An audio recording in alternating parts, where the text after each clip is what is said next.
হে hello everyone, সবাই কেমন আছো? আশা করছি তোমরা সবাই খুব ভালো আছো, আমিও ভালো আছি। তো আজকে তোমাদের সাথে আমি একটা জিনিস শেয়ার করতে চাই।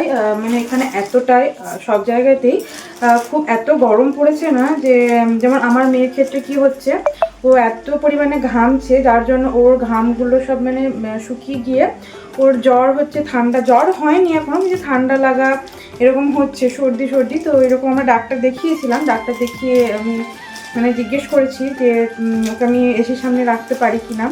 তো ডাক্তার তো বলেছেন যে হ্যাঁ মানে রাখা যাবে, যেন ডিরেক্ট হাওয়াটা যেন না লাগে। এবার মানে সেভাবে ওকে রাখতে হবে। কিন্তু প্রবলেমটা যেটা হচ্ছে, ও গায়ের ওপরে কোনো কিছুই রাখতে চায় না।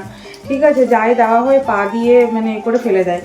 তো তার জন্য আমি ওর জন্য একটা জিনিস অর্ডার করেছি, মানে একটা ড্রেস, যেটা কিনা পরলে আমার মনে হয় ওকে হয়তো অতটা ডাইরেক্ট হাওয়াটা লাগবে না, আর ওর ওপরে কোনো কিছু মানে ঢাকা চাপা দেওয়ারও কোনো প্রবলেম থাকবে না। আর ওর এখন নতুন একটা হয়েছে কি, ও মানে কাঁথা হোক বা যে কোনো যা কিছু হোক ও নিয়ে না পুরো মুখের ওপরে নিয়ে নেয়। তো যার জন্য এই জিনিসটা আমার মনে হলো যে হয়তো ভালো হবে, ও আমাদেরও কোনো প্রবলেম হবে না আর ওরও হবে না। তো চলো দেখি কীরকম এসেছে ড্রেসটা। এই যে এই হচ্ছে সে ড্রেসটা, আশা করছি তোমাদের ভালো লাগবে, কারণ আমার তো খুব ভালো লেগেছে। খুব ইউনিক ড্রেসটা।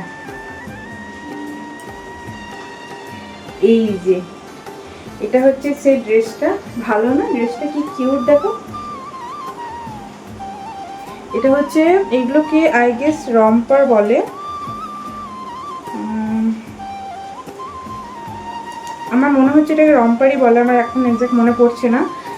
তো এই যে এটা হচ্ছে পুরো একদম পুরো টো পর্যন্ত গলা থেকে, ঠিক আছে। তো এটা পরলে ওকে আর কাঁথা চাপা দেওয়ার বা কোনো কিছুর কোনো প্রয়োজন পড়বে না। এমনিতেই আমরা টেম্পারেচার বাড়িয়েই রাখি, মানে ওই 27-28 এরকম করে রাখি, যাতে কিনা ওকে খুব বেশি ঠান্ডাটা যেন না লাগে।